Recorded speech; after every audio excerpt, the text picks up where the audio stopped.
Hello everyone, welcome back to your own channel CBS English with Harpreet. तो आज की class में हम करने वाले हैं class 12th English Vistas book का chapter number 3, that is journey to the end of the world, written by Tishani Doshi.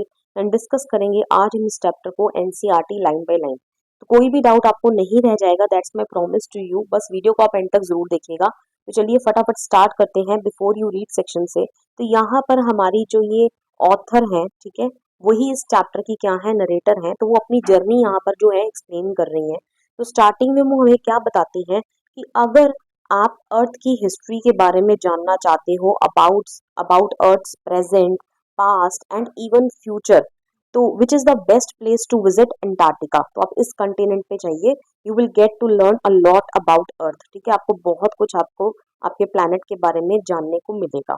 Alright, and then वो बोलती है बोन वॉयज। बोन वॉयज का मतलब होता है have a pleasant journey. Alright, have a pleasant journey. Alright, चलिए आगे बढ़ते हैं। अब वो क्या बोलती है कि at the beginning of the year, ठीक है, अर्ली दिस ईयर लिखा है, मतलब at at the beginning of the year the author was travelling on a Russian research ship. ठीक है, तो रशियन रिसर्च वेसल लिखा है यहाँ पे। वेसल का मीनिंग है शिप, ठीक है, जिसका क्या नाम है, अकादमिक शोकैल्स्की। ओके, ये आपको याद रखना है। ऑलराइट, तो ये शिप जो है उनको कहाँ लेकर जा रही है, एंटार्क्टिका कॉन्टिनेंट पर लेकर जा रही है, जिसको वो क्या कहकर बुलाती हैं, the coldest, driest and the windiest continent on earth. Alright, clear, in the world. Alright, चलिए आगे बढ़ते हैं। अब वो बोलती हैं, अपनी जर्नी के बारे में बता रही हैं कि माई जर्नी कहाँ से स्टार्ट होती है बच्चे, मद्रास से स्टार्ट होती है। मद्रास इज चेन्नई, राइट, चेन्नई से स्टार्ट होती है, जो कि कहाँ लोकेटेड है, 13.09 degrees north of the equator पर क्या है, सिचुएटेड है। अब इस लाइन से क्या मतलब है, इसके लिए मैं आपको एक इमेज दिखाती हूँ, ठीक है, which makes it very much clear to you. ठीक है, तो ये देखिए, अब आपको बताती हूँ, थोड़ा सा इसको जूम इन कर लेते हैं, if I can zoom in. देखिए, ये रहा आपका सेंटर में से ये इक्वेटर निकल कर जा रहा है 0 डिग्री पर। तो देखिए, ये रही हमारी कंट्री इंडिया, ठीक है, और देखिए ये रहा आपका इक्वेटर। तो लिखा है कि वो मद्रास से अपनी जर्नी को स्टार्ट करती है, जो कहाँ है, 13.09 डिग्रीज पर है। ठीक है, देखिए यहाँ पर कहीं नीचे है आपका चेन्नई, ठीक है, तो यहाँ पर देखिए 13.09, ऑलराइट, 13.09 डिग्री पर है, जो कहाँ लोकेटेड है, नॉर्थ ऑफ द इक्वेटर। तो ऊपर की तरफ को है ना, ठीक है, इसलिए लिखा नॉर्थ ऑफ द इक्वेटर। तो यहाँ से वो अपनी जर्नी को क्या करती हैं, बिगिन करती हैं। ऑलराइट, चलिए आगे बढ़ते हैं। वो क्या बोलती हैं कि ड्यूरिंग हर ट्रिप, ठीक है, वो अपनी ट्रिप के दौरान क्या क्या चीजों को क्रॉस करती हैं, आपको एग्जैक्टली ऐसे ही याद कर लेना है। 9 टाइम जोन्स को पार करती हैं, 6 चेक पॉइंट्स को पार करती हैं, एंड 3 लार्ज वाटर बॉडीज को वो क्रॉस करती हैं, and then at least as many ecosphere. Ecosphere मतलब सेवरल डिफरेंट इकोलॉजिकल रीजन्स, ठीक है, उनको वो पार करती हैं। तो इससे हमें ये पता चलता है कि हर journey to Antarctica is was very long. ठीक है, उनकी जो जर्नी थी अंटार्कटिका कॉन्टिनेंट पर, वो काफी लंबी जर्नी थी, एंड वाज वेरी चैलेंजिंग, और बहुत ज्यादा चैलेंजिंग जर्नी थी। ऑलराइट, चलिए आगे बढ़ते हैं नेक्स्ट पैराग्राफ पर। अब वो बोलती हैं, बिफोर रीचिंग अंटार्कटिका, लिखा है यहाँ पे, by the time I actually set foot on the Antarctica, मतलब सेट फुट मतलब कहीं पर पहुंच जाना। ठीक है, तो अंटार्कटिका पहुंचने से पहले the author had travelled for more than 100 hours. ठीक है, तो वो 100 घंटे की से भी ऊपर की जर्नी जो है वो तय कर चुकी थी। ओके, जिसके अंदर डिफरेंट मीन्स ऑफ ट्रांसपोर्ट जो थे उन्होंने यूज करे थे, जिसके अंदर कार भी थी, एरोप्लेन भी था, एंड शिप भी था। ऑलराइट, उसके बाद वो बोलती हैं कि after such a long journey the author's first feeling was relief on reaching Antarctica. तो जो उनका फर्स्ट इमोशन था एंटार्क्टिका को देखकर, ठीक है, एंटार्क्टिका पहुंचकर, वो क्या था, रिलीफ। रिलीफ मतलब किसी चीज को, मतलब कि आपको सब्र आ जाना, ठीक है, कि चलो आप सुकून महसूस करो कि चलो अब इतनी लंबी जर्नी खत्म हुई और आप फाइनली अंटार्कटिका पहुंच गए। ओके, क्लियर, तो ये उनका क्या था, फीलिंग था अंटार्कटिका पहुंचकर। Alright, and then she felt deep, she was deeply amazed. ठीक है, बहुत ज्यादा वो हैरान होती हैं क्या देखकर, Antarctica vast white snow covered land. ठीक है, यहाँ लिखा ना वाइट लैंडस्केप, ठीक है। वाइट लैंडस्केप, वाइट मतलब क्यों बच्चे, क्योंकि वहां पर क्या है, बर्फ ही बर्फ है, इसीलिए लिखा है स्नो कवर्ड लैंड को देखकर। और एक्सपेंसिव मतलब वास्ट, जो दूर दूर तक फैली हुई है, ठीक है, बर्फ, स्नो कवर्ड लैंड है। Okay, and endless blue sky है, ठीक है, एंड अनइंटरप्टेड, अनइंटरप्टेड मतलब एंडलेस, ठीक है, जिसका कोई अंत ही ना हो। ब्लू हॉरिजन, हॉरिजन मतलब क्या होता है बेटा, ये एक ऐसा पॉइंट होता है जहाँ पर समुद्र और स्काई सीम्स टू मीट, ऐसे लगता है दोनों मिल रहे हैं। ऑलराइट, तो वही ऐसे लग रहा है कि हर जगह ब्लू क्या है, स्काई ही है। ऑलराइट, चलिए आगे बढ़ते हैं। She was also amazed by the huge size of Antarctica, लिखा ना यहाँ पे profound wonder at its immensity, wonder मतलब अमेज्ड, वो काफी ज्यादा हैरान होती हैं क्या देखकर, इट्स इमेंसिटी, इमेंसिटी का मतलब होता है ह्यूज साइज, किसका ह्यूज साइज बच्चे, अंटार्कटिका का huge size. Okay, it's isolation, isolation का मतलब होता है कि काफी ये रिमोट आइलैंड है, रिमोट कंटिनेंट है, ठीक है, रिमोट कंटिनेंट है, यहाँ कोई नहीं रहता है, पूरी दुनिया से कटा हुआ है। ओके, एंड यहाँ पर काफी अकेलापन है, लोनलीनेस है। ओके क्लियर, तो उसको बोला गया आइसोलेशन। उसके बाद वो क्या बोलती हैं, but mainly at how there could ever have been a time when India and Antarctica were part of the same land masses. अब वो यहाँ पर ये बोल रही है, and most importantly the fact that India and Antarctica were once connected as one large piece of land, ये चीज उनको काफी हैरान करती है, ठीक है, कि पहले जो ये जो हमारा कॉन्टिनेंट था ना अंटार्कटिका, ये पहले इंडिया के साथ सटा हुआ था, ये पहले एक ही लैंड मास था। ओके, तो कैसे, अब वो थोड़ी हमारे साथ हिस्ट्री शेयर करती हैं, तो part of the history. Okay, तो यहाँ पर जिसके अंदर वो क्या बोलती है कि अबाउट 650 मिलियन ईयर्स अगो, ठीक है, 650, ये लिखा है बच्चे 650 million years ago, a huge subcontinent called Gondwana existed in the southern hemisphere. अब ये क्या है, आपको मैं थोड़ा सा इसके बारे में नॉलेज दे देती हूँ। तो बच्चे पहले जो हमारा ना, जितनी भी हमारा लैंड मास था ना अर्थ के ऊपर, वो पूरा इकट्ठा जुड़ा हुआ था, ठीक है, जिसको क्या नाम देते थे, पैंजिया। ओके, देन पैंजिया जो है, पैंजिया क्या है, Pangaea was the giant super continent, ठीक है, ये जायंट सभी कॉन्टिनेंट को मिला के, ठीक है, ये पूरा एक सुपर कॉन्टिनेंट था, ठीक है, that combined all land on the अर्थ, ठीक है, जिसके अंदर पूरी जो लैंड थी ना वो सारी कंबाइंड थी। 200 मिलियन पहले फिर क्या हुआ, 200 मिलियन पहले, ईयर्स पहले, ये जो पैंजिया था ये स्प्लिट हो गया, दो भागों में बट गया, ठीक है, तो दो स्मॉलर लैंड मासेस में ये टूट गया। First one is Laurasia and then other one is Gondwana. मैं आपको दिखा भी देती हूँ, क्योंकि जब आपको दिखाऊंगी ना तो आपके दिमाग में चीजें सेट रहेंगी और आप भूलोगे नहीं। तो देखिए ये रहा, तो देखिए एज यू कैन सी, तो पहले ये पूरा लैंड मास पहले पूरा एक अकेला था, ठीक है, जिसका नाम था पैंजिया। फिर ये पैंजिया दो भागों में बट गया, जिसके अंदर एक लैंड मास को नाम दे दिया गया लोरेशिया और दूसरे को नाम दे दिया गया गोंडवाना। तो अब गोंडवाना में समझ गए आपका सदर्न पार्ट आता है सारा, एंड लोरेशिया में आपका ऊपर का नदरन पार्ट आता है।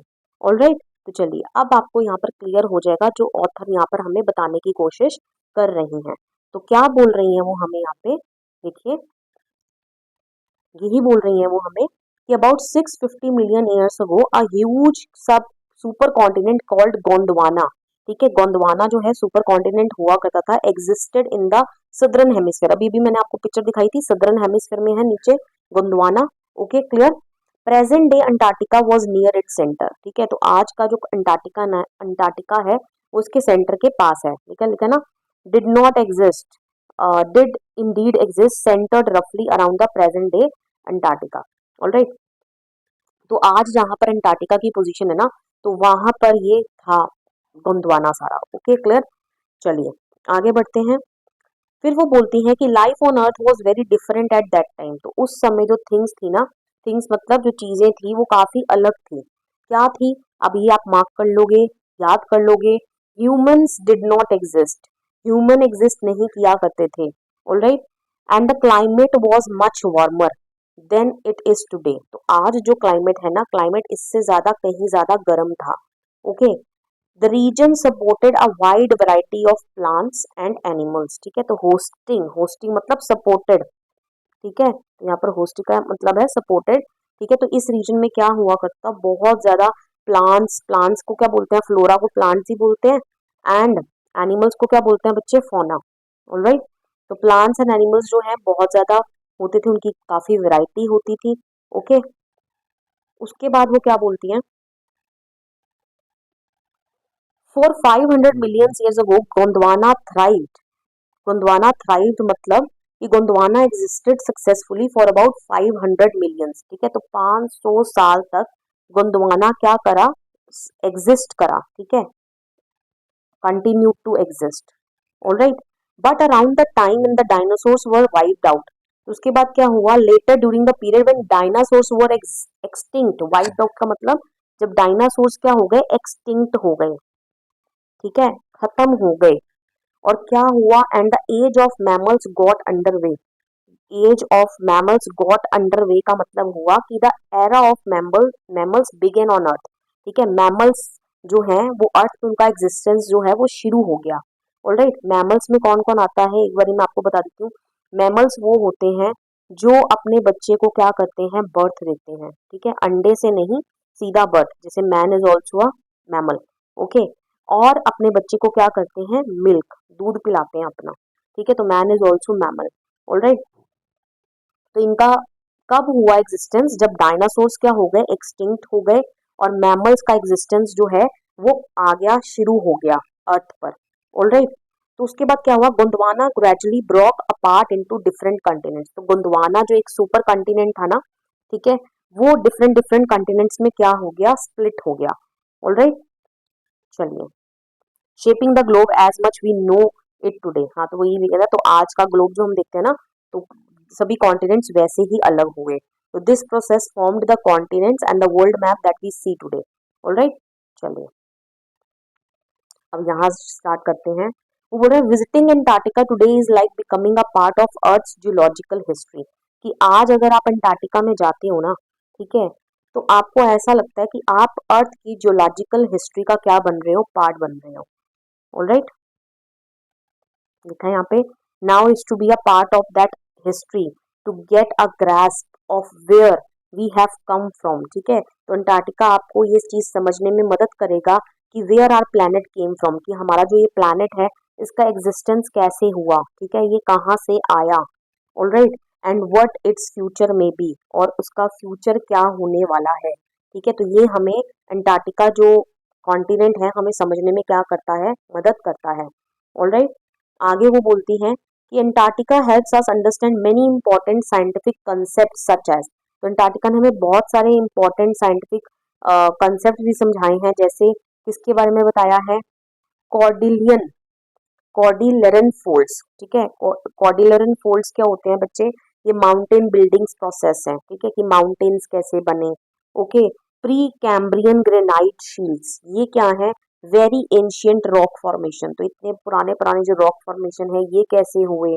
ओके, ओजोन एंड कार्बन, क्या मतलब ओजोन एंड कार्बन, मतलब important factors affecting earth's atmosphere. कि आपको पता है दोनों ही ओजोन एंड कार्बन, ओजोन जो क्या स्ट्रेटोस्फेयर जो अर्थ की हमारी लेयर है उसमें एग्जिस्ट करती है, जो अर्थ की यूवी रेस को धरती पर आने नहीं देती है, उनको रोकती है। और कार्बन एमिशन आपको पता ही है, ठीक है, जिससे ग्लोबल वार्मिंग हर साल क्या होता है, बढ़ते जा रहा है। ठीक है, तो ये सब चीजों के बारे में समझने में हमें अंटार्कटिका ने मदद की है। ओके, एवोल्यूशन एंड एक्सटिंक्शन, तो ये आपको ऐसे ही टर्म्स याद कर लेनी है। एवोल्यूशन एंड एक्सटिंक्शन का क्या मतलब होता है कि हाउ लिविंग ऑर्गेनिजम्स डेवलप, कि उनका एवोल्यूशन कैसे हुआ, कि वो कैसे आए, एंड डिसअपियर ओवर टाइम। ठीक है, और फिर वो कैसे क्या हो गए, एक्सटिंक्शन भी हो गया उनका, फिर वो डिसअपियर कैसे हो गए। तो ये सब समझने में हमें अंटार्कटिका ने काफी हद तक क्या करा है, मदद करा है। ऑलराइट, आगे बढ़ते हैं, व्हेन से स्टार्ट करेंगे। अब वो बोल रहे हैं कि when we think about the enormous changes that can occur over millions of years, it becomes astonishing and difficult to imagine. तो वो यही बोल रहे हैं कि देखिए, जब हम उन चेंजेस के बारे में, नॉर्मस चेंजेस, इतना बड़ा बदलाव आया है ओवर मिलियंस ऑफ ईयर्स, जब हम इसके बारे में सोचते हैं तो काफी हम हैरान रह जाते हैं कि हमारे लिए इमेजिन करना ये काफी क्या है, मुश्किल है। ऑलराइट, चलिए आगे। Imagine India pushing northwards jamming against Asia to its buckle its crust and form the Himalayas। तो यहाँ पर वो क्या बोल रही है बच्चे, the Indian land masses slowly moved northward and collided with Asia. ठीक है, तो ये पहले जो गोंडवाना पूरा इकट्ठा हुआ करता था, ठीक है, तो ये यहाँ से इंडिया जो है, ठीक है, तो इंडिया का जो लैंड मास है वो स्लोली स्लोली ऊपर नॉर्थवर्ड के ऊपर बढ़ा, इससे सेपरेट हो गए सारे कॉन्टिनेंट्स, फिर ये यहाँ से टूटे ना, अलग अलग हुए। तो इंडिया धीरे धीरे ऊपर की ओर बढ़ा, ठीक है, और कहाँ से जाके टकराया, एशिया के साथ जाके टकराया, ठीक है। This collision folded the earth crust, और ये जो कोलिजन के कारण ना हमारा थोड़ा सा अर्थ क्रस्ट जो है ना वो फोल्ड हो गया। लेकिन लैंड के ऊपर, कपड़े के ऊपर कपड़ा चढ़ जाता तो कपड़ा फोल्ड हो जाता ना, ऐसे लैंड के ऊपर लैंड चढ़ गई ना तो वो कपड़ा, तो लैंड वो फोल्ड हो गई, जिसके कारण किसका जन्म हुआ, Himalayas were created. I hope so I made myself very much clear to you. तो यहाँ पर क्या प्रोसीजर बताया गया है, एक बार यहाँ पर आपको पिक्चर में बताती हूँ, तो हो सकता है आपको और ज्यादा अच्छे से समझ में आए। तो देखिए, ये देखिए, ये देखिए, ये रहा हमारा इंडिया, ये रहा हमारा अफ्रीका, ठीक है, यहाँ पर ये हमारा एशिया यहाँ ऊपर है। तो यहाँ पर ये इस लैंड से, गोंडवाना लैंड से इंडिया सेपरेट होके ऊपर की ओर जा रहा है नॉर्थवर्ड, और यहाँ पर एशिया के साथ जाकर टकराता है, जिसके कारण कुछ जो लैंड है ना वो एलिवेट हो जाती है, ठीक है, दोनों में आपस में इकट्ठी हो जाती है और खड़ी हो जाती है, जिसके कारण हिमालयास माउंटेन्स का फॉर्मेशन होता है। आई होप सो अब आपको क्लियर हो गया। ओके, चलिए, अब वो आगे क्या बोलती हैं, अब हम यहाँ तक कर चुके हैं, अब हम यहाँ से करेंगे साउथ अमेरिका से। ऑलराइट, तो South America gradually moved closer to North America due to continental drift. तो यहाँ पर अब दूसरा भी शिफ्ट वो बता रही है कि साउथ अमेरिका किसकी ओर बढ़ा। देखिए यहाँ पर बताती हूँ आपको कि जो साउथ अमेरिका है, ठीक है, ये किसकी ओर बढ़ा, gradually moved closer to North America, ये नॉर्थ अमेरिका के पास ऊपर की ओर बढ़ा, ठीक है, ड्यू टू कॉन्टिनेंटल ड्रिफ्ट, वही शिफ्ट, ठीक है, जो ये टूट रहे थे लैंड मास। ऑलराइट, अब वो बोलती हैं कि this movement opened the Drake Passage, a sea passage near Antarctica. तो इसी, जो ये चेंजेस आ रहे हैं, ऑलराइट, ये जो चेंजेस आ रहे हैं यहाँ पर, let me explain it to you. तो ये जो चेंजेस आ रहे हैं, अब ये सारे लैंड मासेस अलग अलग हो गए, राइट, तो ये सारे लैंड मासेस अलग अलग हो गए हैं। Let me show you a picture, जिससे आपको और अच्छे से क्लियर हो।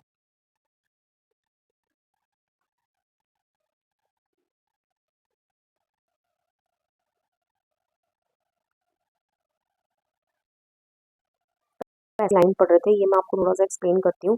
तो देखिए यहाँ पर आपको थोड़ा प्रेजेंट डे का अब ये नक्शा दिखा देते हैं, ठीक है, ये हमारा वर्ल्ड, सारे कॉन्टिनेंट्स जो है आपको नजर में आ रहे हैं, ठीक है, this is Africa, okay, this is Asia. Asia कहीं हमारे इंडिया किस कॉन्टिनेंट में आता है, एशिया का पार्ट है, देखिए ये हमारा इंडिया है, ठीक है, कंट्री यूरोप, ठीक है। उसके बाद ये आपका हो गया North America, South America, then Antarctica, ठीक है, देख रहे हो सारी दुनिया से कटा हुआ ये अलग ही कॉन्टिनेंट है। ऑलराइट, तो यहाँ पर वो क्या बोल रहा है कि दिस मूवमेंट, ये जो साउथ अमेरिका जो है ये ड्रिफ्ट करा किसकी तरफ, नॉर्थ अमेरिका की तरफ गया, ऊपर की तरफ, ठीक है। तो यहाँ पर एक ड्रेक पैसेज जो है वो बन गया, okay, open the Drake passage. Drake passage है क्या बच्चे, अ sea passage near Antarctica, Antarctica के पास ये एक सी पैसेज है, ओके। ये क्या करता है, it allowed a cold ocean current to flow around Antarctica. इसके कारण जितने भी कोल्ड ओशन करंट है ना, क्योंकि देखिए आसपास सारे ओशन है, देखिए साउथ पैसिफिक ओशन, ओके, ये रहा इंडियन ओशन, ओके, ये रहा आपका साउथ अटलांटिक ओशन, ओके, तो ये रहा आपका आर्कटिक ओशन। तो देखिए ये जो सारा, जो ओशंस का जो कोल्ड करंट है ना, ठीक है, जो ठंडा पानी है, वो अंटार्कटिका के आसपास क्या करने लगा, बहने लगा। ओके, क्लियर, तो ये आपको याद रख लेना है। चलिए, I hope so now I made myself clear to you, अब आपको क्लियर हो गया है पिक्चर दिखाकर। चलिए आगे बढ़ते हैं। This cold current keeps Antarctica, ठीक है, इसी कोल्ड करंट के कारण, ठीक है, अंटार्कटिका क्या रहता है बच्चे, फ्रिजिड, ठीक है, फ्रिजिड का मतलब होता है extremely cold, okay, empty and isolated, ठीक है, डिजोलेट लिखा है, डिजोलेट का मतलब होता है एम्प्टी एंड आइसोलेटेड, कि यहाँ पर कोई भी जो ह्यूमन पॉपुलेशन नहीं रहती है, okay, located and at the bottom of the world, bottom of the world मतलब located at the southernmost part of the earth, okay, earth के कहाँ पर है, सदर्न मोस्ट पार्ट पर है, ऑलराइट, जिसको एंड ऑफ द वर्ल्ड बोला गया है। चलिए आगे बढ़ते हैं। अब आगे क्या बोलती हैं ऑथर, अब वो बोल रही हैं कि the author comes from sunny South India and enjoys warm weather. अब वो बोल रही है कि मैं कहाँ पे आती हूँ, मैं सन, मतलब कि साउथ इंडिया के पार्ट से आती हूँ, okay, clear, Sunny South India, जहाँ पर क्या है, सन वर्शिपिंग मतलब जहाँ पर सन को पूजा भी जाता है, ठीक है, सूर्य देवता को जल भी चढ़ाया जाता है, राइट, और कहने का मतलब जहाँ पर सनी वेदर रहता है, ओके, वार्म वेदर रहता है, okay, therefore spending 2 weeks in Antarctica, इसलिए वो बोल रहे हैं कि 2 वीक्स अंटार्कटिका में स्पेंड करना उनके लिए, which contains 90% of earth's ice, जिसके अंदर कितनी आइज है, पूरे अर्थ की टोटल 90% आइज यहीं पर है, ठीक है। Seemed frightening and extremely cold, okay. तो ये क्या है, अपने आप में ही कैसा लग रहा है उनको कि काफी डरा देने वाला लग रहा है, एंड एक्सट्रीमली कोल्ड, उनको यहाँ पर काफी क्या लग रही है, ठंड, ओके। चलिए आगे बोलते देखते हैं क्या लिख रही है वो, कि not just for circulatory and metabolic functions but also for the imagination. अब वो क्या बोल रही है, that the cold affected not only the body, सिर्फ कोल्ड ने उनकी बॉडी को इफेक्ट नहीं करा, मेटाबॉलिक फंक्शंस को इफेक्ट नहीं करा, ठीक है, and its function, but also the author's thoughts and imagination. तो यहाँ पर रहना जो वो यहाँ रही 2 हफ्तों तक अंटार्कटिका पर, ठीक है, यहाँ पर रहना, उनकी सोच भी क्या हुई, प्रभावित हुई, उनकी इमेजिनेशन भी क्या हुई, प्रभावित हुई इससे, ओके। चलिए आगे बढ़ते हैं। अब वो बोलती हैं कि Antarctica looked like a huge white ping pong ball, ठीक है। अंटार्कटिका किसकी तरह लगता है, ठीक है, huge white ping pong ball की तरह लगता है। बच्चे पिंग पोंग बॉल क्या होती है, मैं आपको बता देती हूँ। पिंग पोंग बॉल जो छोटी छोटी टेनिस बॉल्स नहीं होती, काफी लाइट वेट होती है, होलो होती है अंदर से, ठीक है। लेकिन अंटार्कटिका यहाँ पर क्या है, जाइंट, काफी बड़ा, ह्यूज पिंग पोंग बॉल की तरह, जैसे ping pong ball white colour की है ना, वैसे, okay. There were no signs of human civilisation, यहाँ पर ह्यूमन डिवॉइड मतलब कोई साइन ही नहीं है, कोई नामो निशान ही नहीं है, ठीक है। किसका, ह्यूमन मार्कर्स का, मतलब ह्यूमन सिविलाइजेशन का, क्योंकि यहाँ पर कोई पेड़ ही नहीं है, ठीक है, कोई ट्रीज ही नहीं है, बिल बोर्ड्स ही नहीं है। बिल बोर्ड्स मतलब एडवर्टीजमेंट्स, ठीक है, जहां पर लोग एडवर्टीजमेंट्स जो है डिस्प्ले करते हैं, बिल्डिंग्स, ठीक है, यहाँ पर कोई नामो निशान ही नहीं है, ओके। उसके बाद वो बोलती हैं कि in Antarctica it becomes difficult to जज डिस्टेंस, ठीक है। तो अंटार्कटिका पर डिस्टेंस को जज करना काफी डिफिकल्ट है, साइज को जज करना काफी डिफिकल्ट है, and even the passage of time, और टाइम भी यहाँ पर जो बीत रहा है उसको भी जज करना काफी डिफिकल्ट है, क्योंकि आपको मोर ओवर सेम टाइम आपको लगता है आप एक ही जगह करो, क्योंकि सारा अंटार्कटिका किससे कवर्ड है, आइज ही आइज से कवर्ड है, ओके क्लियर। तो यही लिखा हुआ है यहाँ पे कि द विजुअल, ये ना, the visual scale ranges from the microscopic, अच्छा यहाँ से करते हैं, ये हमने करना है अब, ये पिछली वाली लाइन हमने पढ़ ली है, you loss all earthly sense of perspective and time here, alright. ये अर्थ से बिल्कुल भी इसका कनेक्शन नहीं है। जैसे अर्थ के ऊपर आप रहते हो तो आप डिस्टेंस आप ट्रैवल करते हो, ठीक है, आप अपनी जर्नी पर निकलते हो तो आप जज कर पाते हो आपने कितना डिस्टेंस ट्रैवल कर रही है, आपको टाइम बीतता है, आपको उसके बारे में भी पता चलता है, लेकिन यहाँ पर आपको वैसी कोई फीलिंग नहीं आएगी, ओके। फिर उसके बाद वो बोलती हैं कि Antarctica contains both extremely tiny and extremely huge forms of life and natural features, ठीक है, मतलब कि माइक्रोस्कोपिक से लेकर टू द माइटी, माइटी मतलब बड़े बड़े, ठीक है। तो दोनों ही काइंड की आपको फॉर्म्स ऑफ लाइफ यहाँ पर मिल जाएंगी और नेचुरल फीचर्स मिल जाएंगे, ऑलराइट। अब मिजेस क्या है बच्चे, द स्मॉलेस्ट क्रिएचर्स इंक्लूड मिजेस, मिजेस हैं स्मॉलेस्ट क्रिएचर में, मिजेस होते हैं टाइनी फ्लाइंग इंसेक्ट्स, बहुत छोटे छोटे से फ्लाइंग इंसेक्ट्स होते हैं, वो आपको मिल जाएंगे। माइट्स क्या होते हैं, टाइनी इंसेक्ट लाइक क्रिएचर्स, ठीक है, ये इंसेक्ट लाइक क्रिएचर्स होते हैं, ऑलराइट, कीड़े मकोड़े। और जो लार्जेस्ट है उसके अंदर के आगे आपको ब्लू व्हेल, ठीक है, blue whale the biggest animal on the earth, right. उसके बाद मैसिव आइसबर्ग्स, ठीक है, icebergs that can be as large as entire countries, ठीक है, इतने बड़े बड़े आपको आइसबर्ग्स मिल जाएंगे, ठीक है, मानो पूरे कंट्री के ह्यूज साइज के, ओके। तो ये यहाँ पर लिखा हुआ है, और वो क्या बोल रही है कि वन सच ह्यूज साइज का, वो क्या बोल रही है कि इतना बड़ा आइसबर्ग जो अंटार्कटिका में उन्होंने देखा, ठीक है, that can be as large as a country and one such iceberg was big as Belgium, ठीक है। तो एक इन्होंने देखा वो कितना बड़ा था, जितनी बड़ी बेल्जियम कंट्री है ना उतना बड़ा, ओके। उसके बाद वो बोलती हैं during the Antarctic summer the sun remains visible for almost 24 hours a day. देखो यहाँ क्या मतलब उनका, क्योंकि अंटार्कटिका में क्या होता है बच्चे, 6 महीने क्या रहता है, पूरा दिन ही रहता है, वहाँ रात ही नहीं होती, okay.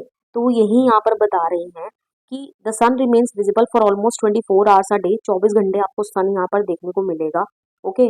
This continuous daylight feel strange and unreal, तो जो कंटिन्यूस डे लाइट आपको देखने को मिलती है ना, ठीक है, ये कैसी है, काफी स्ट्रेंज है और सरियल है, सरियल का मतलब होता है अनरियल, ठीक है, कि आपको यकीन ही नहीं होता कि ऐसा भी पॉसिबल है अर्थ के ऊपर, ओके क्लियर। चलिए आगे बढ़ते हैं, अब हम यहाँ से पढ़ेंगे Antarctica is usually extremely quite. Okay, तो ये क्वाइट वर्ड जो लिखा हुआ है, किस वर्ड के लिए लिखा हुआ है आपको मीनिंग बताती हूँ। ये लिखा है ना यूबिक्यूटस, साइलेंस है यहाँ पे। ओके, यूबिक्यूटस का मतलब क्या हुआ? Ubiquitous means, ubiquitous means present everywhere, जो दूर दूर तक साइलेंस क्या है, फैला हुआ है। ओके, यूबिक्यूटस मीन्स कि जो साइलेंस हर जगह फैला हुआ है, यहाँ पर आपको इतनी शांति जो है वहां पर आपको देखने को मिलेगी। Okay, the silence is broken only when, ठीक है, ये कभी कब इंटरप्टेड ओनली, इंटरप्टेड मतलब कि इसमें दखल अंदाजी, ये साइलेंस कब टूटेगा? जब एन एवलेंच अकर्स, ठीक है, एवलेंच जब होगा। ओके, एवलेंच का मतलब क्या होता है? जब बड़ा सा आइस आकर एक जगह गिरती है ना, उसको बोलते हैं एवलेंच। ओके, और large pieces of ice breaks, या बड़ी सी कैल्विंग होगी। Okay, calving ice sheets, calving ice sheets मतलब क्या होगा? जब बड़ा सा जो आइस का टुकड़ा है, लार्ज पीसेस ऑफ आइस, जब वो टूटेंगे ना, ठीक है, अवे फ्रॉम ग्लेशियर, जब ग्लेशियर से टूटेंगे, ठीक है, तो जो आवाज आएगी उसको बोलते हैं कैल्विंग। Okay, clear? तो तब यहाँ का साइलेंस जो है वो ब्रेक होगा। तो this peaceful silence makes the place feel sacred and special. तो इसी पीसफुल साइलेंस के कारण कि ये जो जगह है ये कैसी लगती है? काफी पीसफुल लगती है, और काफी सैक्रेड लगती है, और काफी स्पेशल लगती है। ऑलराइट, चलिए आगे बढ़ते हैं। अब वो आगे बोलती है कि बीइंग इन, ये लिखा है जो बच्चे, ये मैं यहाँ से पढ़ रही हूँ, it's an immersion that will force you to place yourself in the context of the earth's geological history, and for humans the prognosis isn't good. अब यहाँ पर क्या बोल रही है कि Antarctica makes a person think deeply about earth's long geological history. का क्या मीनिंग होता है? जियोलॉजिकल का मतलब होता है कि ये जो अर्थ है, ठीक है, इस अर्थ, ये जो रॉक्स है, मिनरल्स है, किस चीज से बना है, ठीक है, क्या फिजिकल प्रोसेस हुए, जैसे प्लेट टेक्टोनिक्स, ठीक है, वोल्केनो जो आ जाते हैं, जो इरोजन होता है, ठीक है, that shape the planets physical structure over time, ठीक है, मतलब कि किस चीज ने, इन सब चीजों से कैसे हमारे प्लैनेट को पूरा क्या मिला, एक फिजिकल स्ट्रक्चर मिला। ओके, तो उसको बोलते हैं, इन सब चीजों को स्टडी करना बोलते हैं अर्थ जियोलॉजिकल हिस्ट्री। Okay, clear? तो यहाँ पर वो क्या बोल रहे हैं, वो जो नरेटर है वो क्या बोल रही हैं, वो हमें यही बोल रही हैं कि being in Antarctica makes a person think deeply about earth long geological history. जब आप अंटार्कटिका पर होते हो ना, ठीक है, तो आप इमर्जन मतलब आप डीपली सोचते हो, ठीक है, किसके बारे में सोचते हो? कि अर्थ की क्या जियोलॉजिकल हिस्ट्री रही होगी।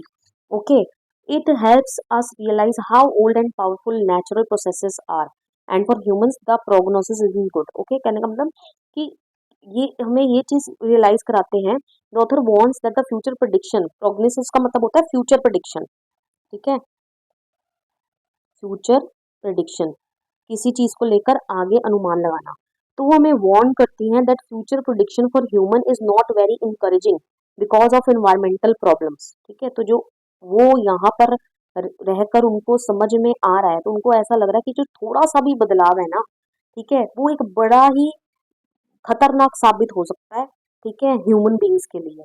ठीक है, कि ह्यूमन बींग्स ने थोड़े से ही समय हुआ है उनको भी अर्थ पर आए हुए, और उस थोड़े से समय में उन्होंने इतना बड़ा चेंज ला दी है अर्थ के क्लाइमेट में, ठीक है, अपनी हरकतों के कारण। तो यही बोल रही है कि जो फ्यूचर प्रेडिक्शन है for humans is not very encouraging, ठीक है, because of environmental problems. Alright, clear?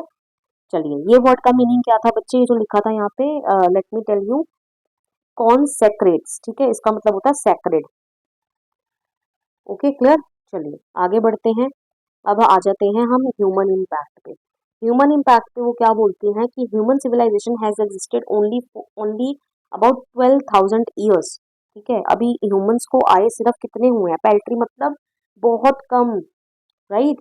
अभी तो हमने देख लिया कि इतना बड़ा टाइम पीरियड जो पीछे हम छोड़ के आए हैं, गोंडवाना, ठीक है, 200 मिलियन पहले चेंजेस हुए थे पैंजिया में, ठीक है, 500 मिलियन तक गोंडवाना, फिर अपने आप को पैंजिया टूटा, 500 मिलियन तक गोंडवाना, ठीक है, अपने आप एग्जिस्ट करा, ठीक है, तो इतने लंबे टाइम पीरियड के आगे तो जो ह्यूमन सिविलाइजेशन का आना सिर्फ 12,000 साल, ये पैल्ट्री मतलब एक बहुत ही इनसिग्निफिकेंट सा, काफी स्मॉल टाइम पीरियड है। Okay, clear? ज्यादा बड़ा नहीं है compared to Earth's billions of years, of history. This period is extremely short, ठीक है ना, barely a few seconds on the geological clock. Bearing a few seconds का मतलब क्या हो गया कि अर्थ की इतनी बिलियन ईयर्स ऑफ हिस्ट्री के आगे ये टाइम पीरियड क्या है, काफी छोटा है. Okay, clear. चलिए आगे बढ़ते हैं. अब वो बोल रही हैं कि even in this short time humans have caused many disturbances to the natural environment, कि इतने छोटे से टाइम पीरियड में ह्यूमन ने बहुत ज्यादा क्या कर दी है, चेंजेस ला दिए. रक्कस का मतलब होता है डिस्टर्बेंस कॉज करना. Ruckus is disturbance. Okay, disturbance, disturbance cause करना. ठीक है, बहुत सारे जो है डिस्टर्बेंस जो है नेचुरल एनवायरनमेंट में ह्यूमन बींग्स ने कर दी हैं इतनी छोटे से टाइम पीरियड में. ओके, आगे बढ़ते हैं. Etching our dominance over nature with our villages, town, cities, mega cities. अब वो ये बोल रही हैं कि humans have spread everywhere by building, है ना. तो एचिंग आर डोमिनेंस मतलब कि हमने अपना जो पूरा ह्यूमन बींग्स अपना डोमिनेंस दिखाया नेचर के ऊपर. ठीक है, मतलब कि एचिंग मतलब क्या करना, चेंजेस, बदलाव लेके आना. ठीक है, कैसे, आपको हर जगह विलेज देखने को मिल रहे हैं, टाउन, मतलब कि पेड़ों को काट के ये सब चीजें सेटलमेंट कर ली हैं, टाउन्स देखने को मिल रहे हैं, सिटीज देखने को मिल रही हैं, ह्यूज मेट्रो, मेगा सिटीज मतलब ह्यूज मेट्रोपॉलिटन सिटीज, बड़े बड़े जो शहर होते हैं. ठीक है, this shows human control over nature. इससे पता चल रहा है कि ह्यूमन ने कितना नेचर को क्या कर लिया है, कंट्रोल कर लिया है, कितनी अपनी डोमिनेंस वो दिखा रहा है ह्यूमन नेचर के ऊपर. ओके, आगे बढ़ते हैं. अब वो बोलती है the rapid increase of human population has left us battling with our species for limited resources.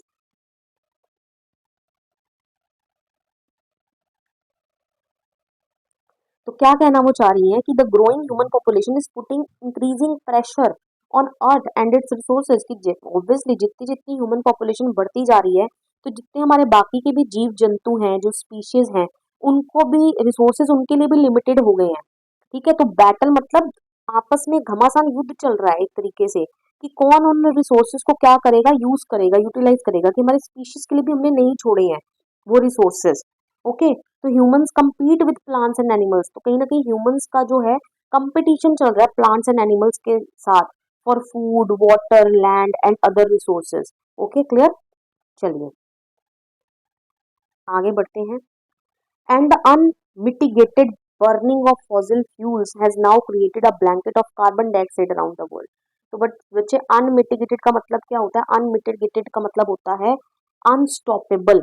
ठीक है, जिसको हम रोक ही नहीं पा रहे. ठीक है, जब कंटिन्यूसली हम कोई काम करते जा रहे हैं, तो यहाँ पर वो यही बोल रहे हैं कि ह्यूमन जो है कंटिन्यूसली जो फॉसिल फ्यूल्स हैं, जैसे फॉसिल फ्यूल्स में क्या क्या आ गए आपके, कोल, पेट्रोल, नेचुरल गैस.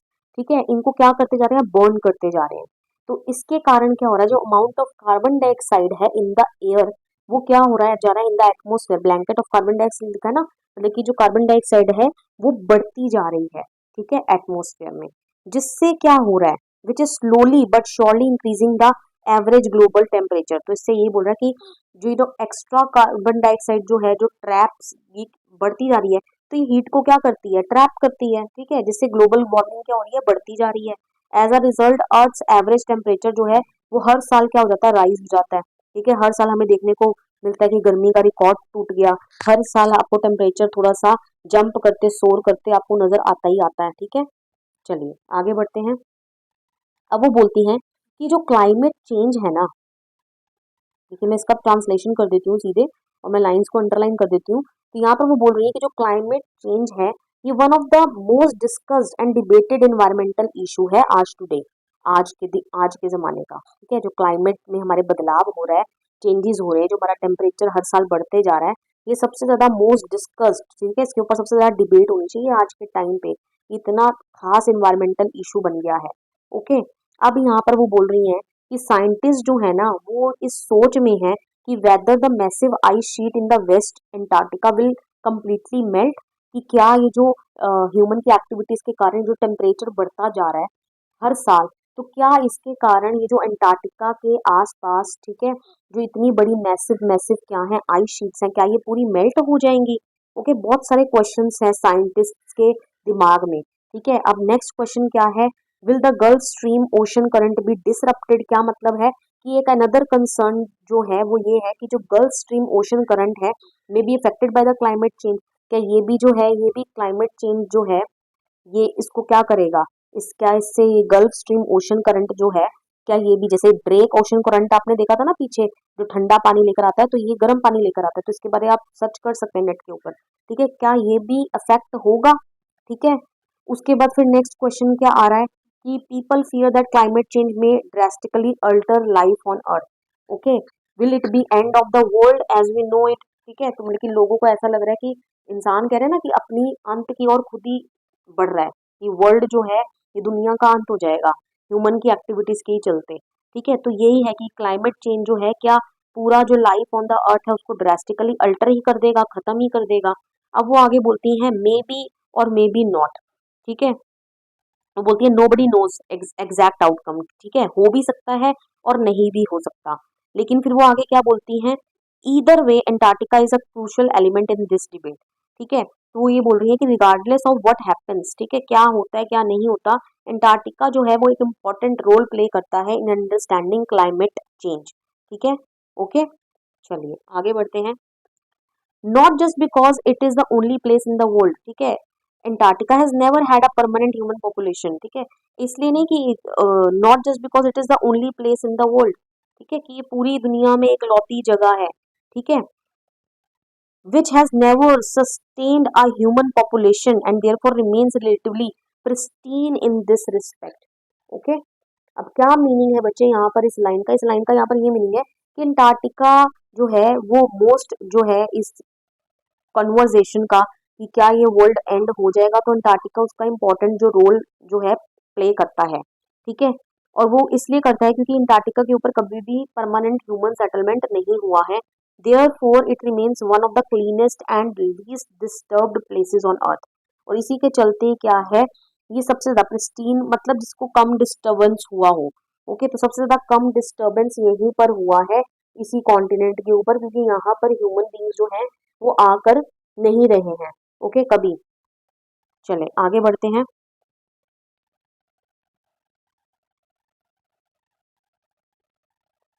कहाँ पर थे हम? Yes, here we are. But more importantly, because it holds in its ice cores half million years of carbon records trapped in its layers of ice। क्या मतलब है यहाँ पे कि layers of Antarctic ice contain। ठीक है, तो यहाँ पर ये जो अंटार्कटिक में जो बहुत सारी बर्फ की परतें हैं ना, ठीक है, तो इन परतों के नीचे क्या है, एयर बबल्स हैं दैट प्रिजर्व कार्बन रिकॉर्ड्स। ठीक है, एयर बबल्स हैं जो ट्रैप हो गए हैं, जिनके अंदर कार्बन रिकॉर्ड्स जो है ना सारे आपको मिलेंगे। ठीक है, फ्रॉम अबाउट कितने ईयर्स एगो, कितने साल पहले के आपको मिलेंगे, देखिए लिखा है ना, हाफ मिलियन ईयर्स एगो। ठीक है, 500,000 साल पहले के आपको रिकॉर्ड सारे यहीं पर मिलेंगे। ओके, हाफ मिलियन मतलब हो गया, तो पूरे 1 मिलियन में 10 लाख होते हैं, तो हाफ मिलियन में क्या हो गए, 5 लाख हो गए। ओके, क्लियर, तो 5 लाख, मैंने 500,000 बोला था, 500,000 बोल रहे हो या 5 लाख बोल रहे हो। ठीक है, इतने साल पुराने रिकॉर्ड सारे आपको इन्हीं की आइस शीट्स के नीचे मिलेंगे। ठीक है, these records help scientist study ancient climate. और इसी रिकॉर्ड्स की मदद से जो साइंटिस्ट है वो क्या कर पा रहे हैं, जो एंशिएंट क्लाइमेट, जो हमारा पहले कैसा क्लाइमेट था, जो आज हम बता रहे हैं कि इतने समय पहले यहाँ पर जो ह्यूमन का एग्जिस्टेंस पॉसिबल नहीं था, क्योंकि क्लाइमेट यहाँ पर बहुत ज्यादा क्या था, वार्म था। ठीक है, तो ये सब इसी जो रिकॉर्ड के कारण जो है साइंटिस्ट स्टडी कर पा रहे हैं। ओके, क्लियर, चलिए आगे बढ़ते हैं। तो अब वो बोल रही हैं कि if you want to study and examine the earth's past present and future, Antarctica is the place to go. कि अंटार्कटिका जो है, अगर हमें वर्ल्ड का क्या करना है, पता करना है पास्ट प्रेजेंट या फ्यूचर, ठीक है, तो अंटार्कटिका ही ऐसा कॉन्टिनेंट है जो आपको वैल्यूएबल इंफॉर्मेशन जो है वो प्रोवाइड कर सकता है। ओके, जो फ्यूचर के इन्वायरमेंटल चेंजेस, ठीक है, मतलब कि आपको अर्थ की हिस्ट्री सारी, current, climate, future environmental changes, सब कुछ आपको यहीं पर पता चलेगा। ओके, चलिए आगे बढ़ते हैं। अब वो बोलती हैं कि जो ऑथर थी वो एक प्रोग्राम का पार्ट रही हैं, और उस प्रोग्राम का नाम क्या है, स्टूडेंट्स ऑन आइस। ये जो स्टूडेंट्स ऑन आइस है बच्चे, ये एक प्रोग्राम है। ठीक है, क्या है, ये एक प्रोग्राम है जिसका ये पार्ट रही हैं। ओके, अब इस प्रोग्राम का क्या पर्पस है, इसका पर्पस ये है कि यंग पीपल, ठीक है, को ये मदद करता है learn about earth and environment. Okay, young लोगों को ये मदद करता है कि अर्थ जो है और उसके एनवायरमेंट के बारे में स्टडी करने में मदद करता है। Okay,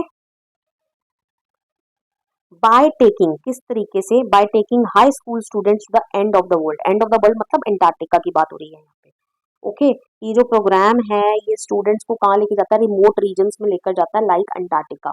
okay, and there they receive unique educational experiences. ठीक है, लिखा है ना, inspiring educational opportunities which help them foster a new understanding and respect for our planet. तो कहने का मतलब यही हो गया कि ये जो एक्सपीरियंसेस हैं इन स्टूडेंट्स को मदद करते हैं डेवलप करने में deeper understanding and respect for earth.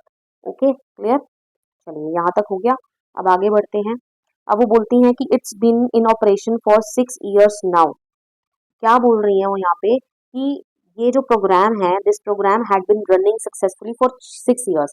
ये जो प्रोग्राम है पिछले 6 सालों से चल रहा है। ठीक है, क्या है इस प्रोग्राम का नाम, अभी भी मैंने आपको बताया था, आप मुझे कमेंट सेक्शन में लिखकर बता सकते हैं। ठीक है, इस प्रोग्राम का नाम है स्टूडेंट्स ऑन आइस। ठीक है, तो ये जो प्रोग्राम है इसको लगभग लगभग 6 साल हो गए हैं। ठीक है, सक्सेसफुली रन करते हुए। और अब वो क्या बोल रही हैं कि it was led by a Canadian environmentalist. ठीक है, कौन इनको लीड कर रहा है, हेडेड मतलब लेड बाय। ठीक है, कौन इसको लीड कर रहा है, कैनेडियन एनवायरमेंटलिस्ट जिनका क्या नाम है, जॉफ ग्रीन। तो ये आपको याद कर लेना है, ये आपके 1 मार्कर क्वेश्चंस बन सकते हैं। Okay, who got tired of carting celebrities and retired rich curiosity seekers who could only give back in a limited way. अब वो क्या बोलना चाह रही है यहाँ पे कि जो जियोफ ग्रीन है ना, वो थक चुके हैं सेलिब्रिटीज को इन एडवेंचर्स ट्रिप पर ले जाकर। तो अब उन्होंने क्या डिसाइड करा है कि अब वो किस चीज पर फोकस करेंगे, on educating young people instead. ठीक है, कि वो यंग लोगों की मदद करेंगे। ठीक है, कि वो उनको लेकर जाएंगे अब एंटार्क्टिका। Okay, clear. ऐसा क्यों, क्योंकि जो वेल्दी लोग हैं, जो रिटायर्ड हो चुके हैं, ठीक है, जिनके पास पैसा है, ठीक है, और ये जो एडवेंचर सीकर्स हैं जो अंटार्कटिका जाते हैं, पहले वो इनको लेकर जाते थे। ठीक है, although they enjoyed the experience. ठीक है, तो ये इस एक्सपीरियंस को क्या करते हैं, एंजॉय करते हैं, लेकिन they could contribute only a little towards protecting the environment. ठीक है, लेकिन ये ज्यादा जो है ना, लिखा ना, only give back in a limited वे। कहने का मतलब ये इनका ना, तो ये सिर्फ ये देख कर आ जाते हैं। ठीक है, इनका ना ज्यादा कॉन्ट्रीब्यूशन नहीं रहता है। ठीक है, एनवायरनमेंट को प्रोटेक्ट करने के टूवर्ड्स। ओके, लेकिन अब उनका क्या कहना है विद स्टूडेंट्स। देखिए यहाँ से हम पढ़ रहे हैं, यहाँ से अब आपको मैं एक्सप्लेन कर रही हूँ। विद स्टूडेंट्स ऑन आइस, वो बोल रहे हैं कि अगर हम स्टूडेंट्स ऑन आइस प्रोग्राम पे, ठीक है, वो यंग स्टूडेंट्स को ले जाएं, ठीक है, फ्यूचर जनरेशन है जो हमारी, अगर वो उनको ले जाएं यंग स्टूडेंट्स को, ठीक है, तो ये उनको क्या देगा, एक unique and unforgettable learning experience देगा। ओके, और ये जो स्टूडेंट्स हैं ये क्या करेंगे, ये जो स्टूडेंट्स हैं ये फ्यूचर हैं। ठीक है, they become the future leaders and decision makers. ठीक है, ये फ्यूचर मेकर्स, हमारे पॉलिसी मेकर्स मतलब हो गए हैं ना आपके डिसीजन मेकर्स। ठीक है, ये हमारे देश देश के फ्यूचर हैं। ठीक है, तो young people are at the right age to learn new ideas. ठीक है, तो ये जो है ना, ये इन लोगों की सही उम्र है, ठीक है, इन सब चीजों को सीखने की। ठीक है ना, experience at an age when they are ready to absorb, learn and most importantly act। मतलब कि ये कोई एक कोई कदम अगर उठाना पड़े ना बचाने के लिए अपने अर्थ को, प्लेनेट को, तो ये वो लेने के लिए भी तैयार है। ओके, तो बच्चे मतलब इसका यही हो गया कि जो यंग लर्नर्स है ना, ये इस प्रोग्राम के लिए बिल्कुल फिट बैठते हैं, क्योंकि they can understand environmental issues. ठीक है, वेल वो इन इन्वायरमेंटल इश्यूज को क्या करते हैं, अच्छे से समझ सकते हैं। ठीक है, and even take actions to solve them, और वो उनको एक्ट करने के लिए भी तैयार हैं, उन प्रॉब्लम्स को सॉल्व करने के लिए। ओके, वीडियो थोड़ा सा लंबा हो जाएगा, लेकिन वीडियो को अगर आपको चैप्टर अच्छे से समझ में आ रहा है तो प्लीज वीडियो को लाइक कर दीजिएगा और अपने फ्रेंड्स के साथ शेयर भी कर दीजिएगा। चलिए आगे बढ़ते हैं। अब वो क्या बोलते हैं, the programme is successful because Antarctica, वो बोल रहे हैं ना, देखिए यहाँ पर the reason of the programme, ये प्रोग्राम जो है वो सक्सेसफुल रहा है, इसका क्या कारण है, क्योंकि Antarctica leaves a deep impression on everyone who visits it. क्योंकि अंटार्कटिका पर कोई भी जाता है ना, तो वो उससे इफेक्ट होता ही होता है। अफेक्टेड बाय इट मतलब कि उसके ऊपर गहरा प्रभाव इसका पड़ता ही पड़ता है। Okay, no one can visit the South Pole and remain unaffected by its beauty and environmental importance. ऐसा हो ही नहीं सकता कि कोई साउथ पोल पर जाए, ठीक है, ये जो एंड ऑफ द वर्ल्ड है अंटार्कटिका कंटिनेंट पर जाए, ठीक है, और उसके ऊपर वहां की ब्यूटी का, वहां के एनवायरमेंट का कोई प्रभाव ही ना पड़े, ऐसा हो ही नहीं सकता। ओके, फिर वो आगे क्या बोलते हैं, यहाँ से अब मैं आपको एक्सप्लेन कर रही हूँ कि people often do not worry much about melting polar ice caps while living comfortably far away from Antarctica. लेकिन जो लोग जैसे हम लोग हैं, ठीक है, हम लोग तो अर्थ प्लैनेट पर अलग अलग कंट्रीज है, राइट, हम तो वहाँ रहते हैं, बोल रहे हैं हमें कोई इतना प्रभाव नहीं पड़ता, हम इस चीज के बारे में इतनी फिक्र नहीं करते कि जो पोलर आइस कैप्स जो हैं ये मेल्ट कर रही हैं, ठीक है, हम तो अपने घरों पर क्या करते हैं, कंफर्ट जोन से बैठे रहते हैं। लेकिन वो क्या बोल रहे हैं कि since they can not see the problem directly, क्योंकि हम प्रॉब्लम को डायरेक्टली देख नहीं पा रहे हैं, ठीक है, तो हम चांसेस है कि हम उन प्रॉब्लम्स को क्या कर देते हैं, कि हम उन प्रॉब्लम्स को क्या कर देते हैं, इग्नोर कर देते हैं, राइट। लेकिन वो बोल रहे हैं but when you can visibly see glaciers retreating and ice shelves collapsing, you begin to realize that the threat of global warming is very real।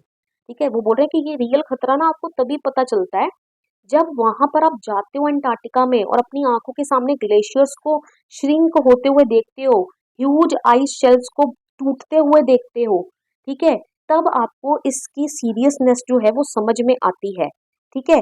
फिर आप इस चीज को रियलाइज करने लगते हो कि global warming is not just a theory, ठीक है, ये सिर्फ एक थ्योरी नहीं है, इट्स रियल डेंजरस प्रॉब्लम, ये एक रियल डेंजरस प्रॉब्लम है जो हमारे प्लैनेट को क्या कर रही है, अफेक्ट कर रही है।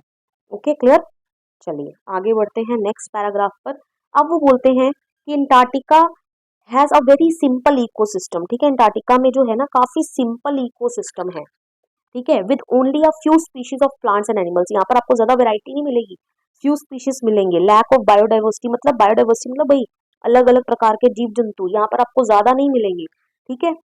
Therefore even small environmental changes can have major effects, इसीलिए यहाँ पर अगर थोड़ा सा भी जो है ना एनवायरमेंट में चेंजेस होते हैं तो उसके जो प्रभाव पड़ता है ना वो काफी बड़ा होता है। Okay, this makes Antarctica an ideal place for scientific study, और इसीलिए अंटार्कटिका जो है ना वो एक आइडल प्लेस है साइंटिस्ट की स्टडी के लिए।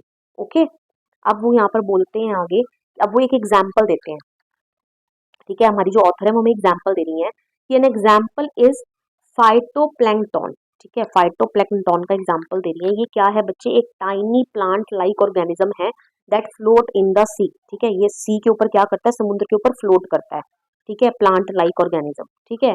दे are called the grasses of the sea, इसीलिए इनको क्या बोलते हैं, ग्रासेस ऑफ द सी बोलते हैं, आपको याद रख लेना, क्योंकि they form the base of the southern oceans food chain, right, क्योंकि अंटार्कटिका में तो सारी जगह बर्फ ही बर्फ है, सदर्न ओशंस फूड चेन का मतलब ये जो ऊपर पूरी बर्फ है, ठीक है, तो ये जो फाइटोप्लैंक्टन है, टाइनी प्लांट लाइक ऑर्गेनिजम्स है जो समुद्र के ऊपर मूव करते हैं, तो जो समुद्र के अंदर सारे जीव जंतु जो भी वहां पर थोड़ी सी भी जो हैं जीव जंतु हैं, ज्यादा तो नहीं है, ठीक है, ज्यादा वो बोले ना आपको ब्लैक ऑफ बायोडाइवर्सिटी, इतने ज्यादा वैरायटी नहीं मिलेगी, लेकिन जो थोड़े बहुत भी यहाँ पर एग्जिस्ट करते हैं उनको उनका खाना कहाँ से मिलता है, इन्हीं से ही मिलता है, ठीक है, क्लियर। तो यही लिखा है कि many marine animals depend on them for survival, कि बहुत सारे जो मरीन एनिमल्स है ना जो यहाँ रहते हैं समुद्र के अंदर, तो वो अपने खाने के लिए इन्हीं के ऊपर क्या करते हैं, डिपेंड करते हैं।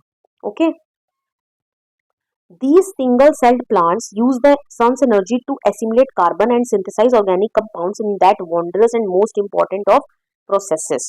अब यहाँ पर क्या मीनिंग है, वो यहाँ पर यही बोल रहे हैं, प्रोसेसेस कॉल्ड फोटोसिंथेसिस, ये नेक्स्ट पेज पे लिखा है, मैं अभी आपको बता देती हूँ। तो यहाँ पर वो यही बोल रहे हैं कि जो फाइटोप्लैंक्टन है ना, ये सिंगल सेल्ड जो है ना ऑर्गेनिज्म होते हैं, ठीक है, ये क्या करते हैं, दिस वो अपने क्या करते हैं, सनलाइट को यूज करते हैं, आपको पता ही है फोटोसिंथेसिस प्रोसेस, वो सनलाइट को ऑब्जॉर्ब करते हैं, ठीक है, to absorb they use sunlight to absorb carbon dioxide, ठीक है, एंड प्रोड्यूस फूड, ठीक है, और फूड को क्या करते हैं, प्रोड्यूस करते हैं। This process of making food using sunlight is called photosynthesis, इस प्रोसेस को हम क्या बोलते हैं, फोटोसिंथेसिस बोलते हैं, ठीक है। It is one of the most important natural process on earth, ठीक है, तो ये सबसे ज्यादा मोस्ट नेचुरल प्रोसेस है अर्थ के ऊपर। अब वो बोल रहे हैं scientist say that if the ozone layer becomes thinner, अगर ओजोन लेयर क्या हो जाएगी, थिनर हो जाएगी, ठीक है, डिप्लीशन मतलब थिनर होना, ठीक है, फोटो से ओजोन लेयर का थिन होते जाना, तो फोटोप्लैंक्टन में नॉट फंक्शन प्रॉपर्ली, तो फोटोप्लैंक्टन जो है वो प्रॉपर्ली फंक्शन नहीं कर पाएंगे। फिर इसका क्या प्रभाव पड़ेगा, लिखा है ना, विच इन टर्न, फिर इसका आगे क्या प्रभाव पड़ेगा, since many sea animals depend on phytoplankton for food, तो बहुत सारे जो मरीन एनिमल्स हैं वो किसके ऊपर डिपेंड करते हैं, फोटोप्लैंक्टन पर डिपेंड करते हैं, ठीक है, खाने के लिए। Okay, any harm to phytoplankton will affect the entire marine ecosystem, तो अगर फोटोप्लैंक्टन को कोई भी प्रभाव पड़ता है, कोई भी डिस्टरबेंस होती है, तो एंटायर मरीन इकोसिस्टम जो है ना, ठीक है, ये जो हमारे सदर्न साउथ पोल पे है, जो हमारा अंटार्कटिका कॉन्टिनेंट है, ठीक है, तो इस पर बहुत बड़ा प्रभाव पड़ेगा। Okay, phytoplankton also help control the amount of carbon dioxide in the atmosphere, तो ये जो अमाउंट ऑफ कार्बन डाइऑक्साइड को यूटिलाइज करते हैं ना उसको फोटोसिंथेसिस प्रोसेस में, तो उसको भी कंट्रोल रखने में मदद करते हैं। Therefore their decline can disturb the global cycle, तो अगर इनका डिक्लाइन होता है तो ग्लोबल साइकिल जो है वो पूरे तरीके से क्या हो जाएगी, डिस्टर्ब हो जाएगी। Okay, clear. पैरेबल का मतलब है यहाँ पे स्टोरी। ओके, यहाँ पर मैं आपको पढ़ के बता देती हूँ, यहाँ पर ये वर्ड लिखा है पैरेबल, ठीक है, देख लेना आप, पैरेबल मीनिंग होता है स्टोरी। Okay, clear. देखिए यही यहाँ लिखा है, मैं आपको एक बार पढ़ देती हूँ, मैंने आपको सीधा इन लाइंस का मीनिंग बता दिया है। Ozone layer will affect the activities of phytoplankton which in turn will affect the lives of all the marine animals and birds of the region and the global carbon cycle. Okay, in the parable, parable मतलब story of the phytoplankton there is a great metaphor for existence. क्या meaning हुआ इसका, कि ये आपको सिखाती है, metaphor for existence मतलब कि कैसे, teach an important lesson about life, ठीक है। It acts as a metaphor showing how everything in nature is connected, कि आपको ये पता चल रहा है कि कैसे नेचर में सारी चीजें क्या हैं, कनेक्टेड हैं। Okay, so if you protect small and seemingly unimportant things in nature, अगर हम छोटी छोटी चीजों को क्या करेंगे, प्रोटेक्ट करके चलेंगे, larger systems will remain healthy and balance, तो बड़े बड़े जो सिस्टम है वो क्या रहेंगे, हेल्दी एंड बैलेंस रहेंगे। ओके, तो इसलिए यहाँ पर ऑथर कंक्लूड करती हैं, यहाँ पर हमें क्या पता चल रहा है, जो उन्होंने हमें एग्जाम्पल दिया है, इससे हमें ये पता चल रहा है कि caring for even the smallest living organism is essential for the well being of the entire planet, कि छोटे से छोटे लिविंग ऑर्गेनिज्म को, ठीक है, प्रोटेक्ट करना, उसकी केयर करना बहुत ज्यादा जरूरी है, अगर हम बड़े प्लैनेट को क्या करना चाहते हैं, सुरक्षित रखना चाहते हैं, उसको तंदुरुस्त रखना चाहते हैं। Okay, clear. चलिए अब वॉक ऑन द ओशन, अब वो यहाँ पर हमें क्या बताती हैं आगे, अब वो बोल रही हैं, अब वो अपना एक्सपीरियंस शेयर कर रही हैं, ठीक है, ऑथर जो है वो बोल रही है, the author's journey to Antarctica gave her many sudden realisations, ठीक है, उनको बहुत सारी चीजें ना सडन रियलाइजेशंस होती हैं, ठीक है, ये जो वर्ड लिखा है एपिफेनीज, ठीक है, एपिफेनीज का मतलब realisation. Okay, however the most important realization came near the Antarctic circle at 65.55 degree south latitude. Okay, तो ये वाला जो आपको पता है ना, हमारा अर्थ है, तो यहाँ पर बीच में इक्वेटर, तो ये बहुत सारे हमारे जो सर्कल्स जो है, Arctic circle, Antarctic circle. Okay, तो यहाँ पर, तो ये क्या इसका लैटिट्यूड दे रखा है 65.55 डिग्री साउथ लैटिट्यूड पे उनको ये रियलाइजेशन होता है। अब वो क्या रियलाइजेशन है, अब वो हम पढ़ते हैं। The ship Shokalskiy became stuck in a thick sheet of ice, ठीक है, तो इनकी जो शिप थी जिस पर ये जा रहे थे, ये एक थिक शीट ऑफ आइस में क्या हो जाती है, स्टक हो जाती है, ठीक है। Wedge herself into a thick sheet, thick white stretch of sheet, ठीक है, वेज मतलब जैसे कोई एक चीज होती है, जैसे मान लो ये पूरी वाइट शीट है, तो इसके ऊपर कोई चीज घुस जाए ना ऐसे, इस तरीके से नुकीली, तो इसके दो टुकड़े यहाँ होने लगते हैं, ठीक है, उसको बोलते हैं। ओके, तो यहाँ पर यही है, तो इनकी जो शिप है ना ऐसी किसी आइसबर्ग के शीट के अंदर चलेगी, ठीक है, और यहाँ पर ऐसे दो टुकड़े हो रहे हैं उस शीट के, इसका मतलब ये हो गया। तो अब यहाँ पर क्या हुआ, द आइस ले between the Antarctic peninsula and the torsion island, because of this the ship could not move any further. तो अब ये जो यहीं पर ये लिखा है देखो, ये जो wedge herself into a thick white stretch of sheet between, अब ये कहाँ पर उनकी घुसी है बच्चे, जो वाइट शीट थी, तो ये उन्होंने बताया है पूरा peninsula and the tadpole island, ठीक है, which was preventing us from going any further, ठीक है, तो वो और आगे नहीं जा पा रहे थे, ठीक है, क्योंकि उनकी जो शिप थी यहाँ पर स्टक हो गई थी। ओके, फिर क्या हुआ, captain decided to return north because the journey could not continue, तो कैप्टन ने क्या डिसाइड करा कि वापस नॉर्थ की ओर चलते हैं, क्योंकि वो ऐसे तो जर्नी को आगे कंटिन्यू नहीं कर पाएंगे। तो बिफोर लिविंग, ठीक है, निकलने से पहले all passengers were told to get off the ship, तो सभी पैसेंजर्स को बोला गया कि आप जो है शिप से नीचे उतरो। Okay, they were given a rare opportunity to walk on the frozen ocean surface. तो इससे उनको एक मौका मिला कि वो जो फ्रोजन, क्योंकि वहां पर तो पूरा जो ओशन है वो पूरा ऊपर तो पूरी बर्फ की शीट है, नीचे पानी है ठंडा। ओके, तो उनको उसके ऊपर चलने का क्या मिला, मौका मिला। ओके, चलिए आगे, यहां से अब हम कर रहे हैं। So all 52 people wore special cold weather clothing and protective goggles. ठीक है, तो सभी लोगों ने क्या डाल रखे थे, स्पेशल प्रोटेक्टिव क्लोथिंग डाल रखी थी। बच्चे ये जो गॉड टेक्स है ये स्पेशल मटेरियल होता है। ठीक है, ये जो ठंड से बचा कर रखता है, क्योंकि वहां पर एक्सट्रीमली ठंड है ना। ठीक है, जो कोल्ड वेदर से आपको, तो ऐसी क्लोथिंग है। ठीक है, और ये क्या है आपके ग्लेयर्स, मतलब हो गया गॉगल्स। ठीक है, गॉगल्स, तो उन्होंने चश्मे डाल रखे थे। ओके, तो यही बोल रहे हैं कि जितने भी हम 52 पीपल गए थे, ठीक है, हम सब ने क्या डाल रखे थे, स्पेशल क्लोथिंग डाल रखी थी ठंड से बचने के लिए, और गॉगल्स डाल रखे थे। तो they walked across a vast white icy surface that seemed endless endless. ठीक है, तो वो इस सरफेस के ऊपर क्या है, चल रहे हैं। ओके, और उनको ऐसा मानो लग रहा है कि जो सरफेस है एंडलेस है, इसका कोई अंत ही नहीं है। ओके, अब वो बोल रहे हैं अंडरनीथ, इसके नीचे क्या है। ठीक है, beneath them was a layer of ice about 1 metre thick. ठीक है, तो उनके पैरों के नीचे क्या थी, कितनी मोटी आइस थी, 1 मीटर जितनी थिक आइस थी, जिसके ऊपर वो क्या कर रहे थे, चल रहे थे। Below the ice was 180 metres of sea water full of marine life. ठीक है, तो ये ऊपर जो व्हाइट 1 मीटर की शीट है, इसके नीचे क्या है, 180 मीटर्स तक की गहराई वाला सी वाटर है। ठीक है, जहां पर मरीन लाइफ क्या करती है, एग्जिस्ट करती है। ओके, चलिए आगे बढ़ते हैं। अब यहां से हम शुरू कर रहे हैं इन द पेरिफेरी। ओके, तो इन द पेरिफेरी, तो कहने का मतलब अराउंड देम। ठीक है, उस एरिया में, in the periphery crabeater seals were resting on floating pieces of ice. ठीक है, तो ये बच्चे क्या है, ये जानवर है। ठीक है, ये सील्स हैं जो रेस्ट कर रही थी। ठीक है, स्ट्रेचिंग एंड सनिंग देमसेल्व्स, मतलब कि धूप का आनंद ले रही थी, ऑन द आइस फ्लोस। ठीक है, पीसेज ऑफ जो आइस के टुकड़े हैं उनके ऊपर। Okay, the seals looked as relaxed as stray dogs resting comfortably under a banyan tree. तो वो सील्स भी उतनी रिलैक्स लग रही थी। तो यहाँ पर उन्होंने कंपैरिजन किया है, ठीक है, ह्यूमरस वे में, कि ये भी उतनी रिलैक्स लग रही थी जैसे मानो कि स्ट्रे डॉग्स, गली में घूमने वाले कुत्ते जो हैं, वो बनियन ट्री के नीचे, ठीक है, उनको छांव मिलती है गर्मी के मौसम में, तो वो काफी रिलैक्स होकर लेटते हैं ना, सोते हैं। तो बिल्कुल भी ये सील्स भी वैसी ही लग रही थी।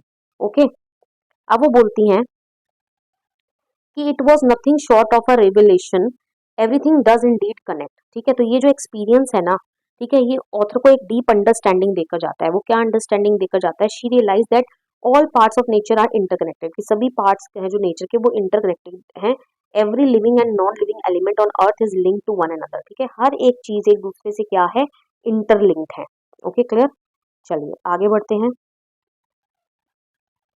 अब वो बोलती हैं, even after traveling through many places and ecosystems, the author continued to think about the perfect balance that exists in the nature. Okay, तो अब वो वापस आ रही हैं। ठीक है, तो यही लिखा जा रहा है यहाँ पे कि नाइन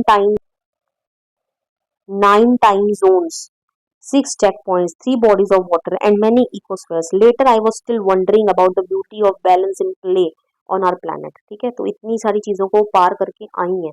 ठीक है, तो इतना सारा ट्रैवल करने के बाद, ठीक है, उनको इस चीज का रियलाइजेशन हो रहा है, क्या, कि वो सोच रही हैं, ठीक है, about the perfect balance that exist in nature. ठीक है, कैसे नेचर में सारी चीजों में परफेक्ट बैलेंस है। ठीक है, शी एडमायर्ड, ठीक है, वो उस चीज को एडमायर करती है, how earth system work together harmoniously. क्योंकि कैसे अर्थ का सिस्टम जो है वो हार्मोनियसली, मतलब एक दूसरे के साथ मिलकर कैसे काम करता है। ठीक है, अब वो बोलती हैं आगे कि how would it be if Antarctica were to become the warm place that it once used to be. ठीक है, कि क्या हो जाएगा अगर, कि अंटार्कटिका पहले जैसा ही गर्म हो जाए जैसे वो मिलियंस ऑफ ईयर्स पहले था।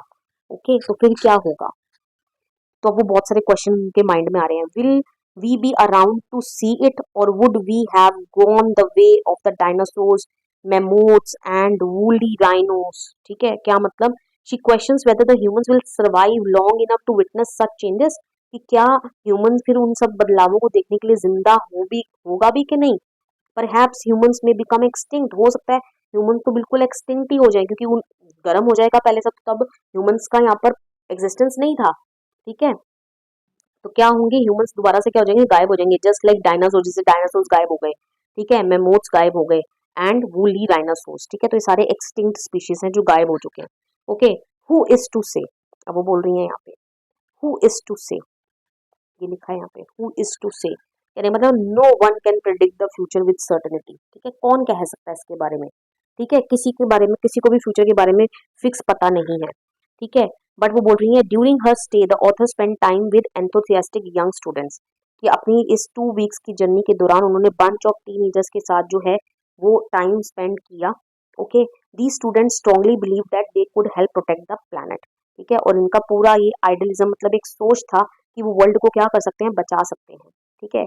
ओके, तो वो यहाँ पर बोलती हैं लास्ट में कि all I can say is that a lot can happen in millions years but what a difference a day makes, ठीक है। तो एंड में वो यही बोल रही हैं कि जियोलॉजिकल चेंजेस में टेक मिलियंस ऑफ ईयर्स, ठीक है, जो जियोलॉजिकल चेंजेस होते हैं उनको मिलियंस ऑफ ईयर्स लगते हैं होने में, लेकिन however human actions taken today can bring important changes very quickly, लेकिन आज एक ह्यूमन बीइंग का लिया हुआ एक कदम, ठीक है, वो बहुत बड़ा बदलाव लेकर आएगा, ठीक है। ह्यूमन एक्शंस जो हैं वो एक बड़ा बदलाव लेकर आएंगे, ठीक है।